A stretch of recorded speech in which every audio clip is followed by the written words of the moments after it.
السلام عليكم ورحمة الله وبركاته حبايب قلبي، عاملين ايه؟ اللهم صل وسلم وبارك على نبينا محمد عليه افضل الصلاة والسلام. معايا النهاردة شوية مكرونة بقى ايه حلوين كده زيكم. مكرونة الوايت صوص، حاجة سهلة وبسيطة جدا ومكونات اعتقد ان موجودة في كل بيت. اول حاجة هنسمي الله عشان نسلق شوية مكرونة، هنحط زيت وملح وهننزل بكيس مكرونة. مع انا استخدمت مكرونة قلم اللي هي بتاعة الفرن، بتاعة المكرونة بشاميل. بتدي شكل كده حلو ايه في الطبق، بتبقى جميلة قوي.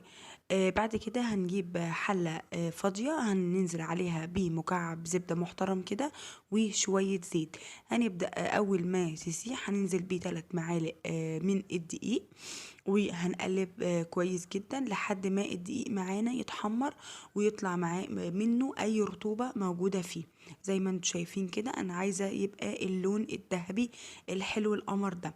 بعد كده هنسمي الله وهنبدأ هنحط عليه 3 كوبايات من اللبن. بنفس المعيار يعني 3 كوبايات من اللبن.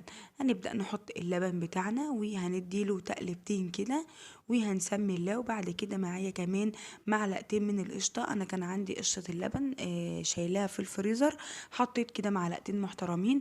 معايا كوباية من الجبنة الموتزاريلا، عندك شيدر ماشي، عندك رومي ماشي، مكعبين كيري اوكي، اللي متاح عندك تعملي. بعد كده حطيت واحدة مرقة فورية ونص معلقة من الفلفل الأسود، واديتها تقلبتين. وبعد كده نزلت بكمية المكرونة اللي عندي. أنا المكرونة مسوياها نص تسوية، مش بتتسوى لأنها لسه هتتسوى في اللبن والإيه والصوص ده. هنسيبها بقى على نار متوسطة حوالي 10 دقايق. هنظبط الملح بتاعها ونسيبها 10 دقايق على النار لحد ما المكرونة تكمل تسوية. زي ما انتوا شايفين كريمي جدا وناعمة جدا جدا وحاجة بسم الله ما شاء الله في منتهى الجمال. وتجربوها وان شاء الله بإذن الله تعجبكم. وما تنسونيش بقى يا حبايب قلبي في اللايك والشير وفعلوا الجرس عشان يوصل لكم كل جديد من قناتي. وان شاء الله بإذن الله الوصفات اللي انا بعملها تعجبكم. وبألف هنا وشفا على قلبكم، وربنا يحسن ما بين ايدينا وايديكم.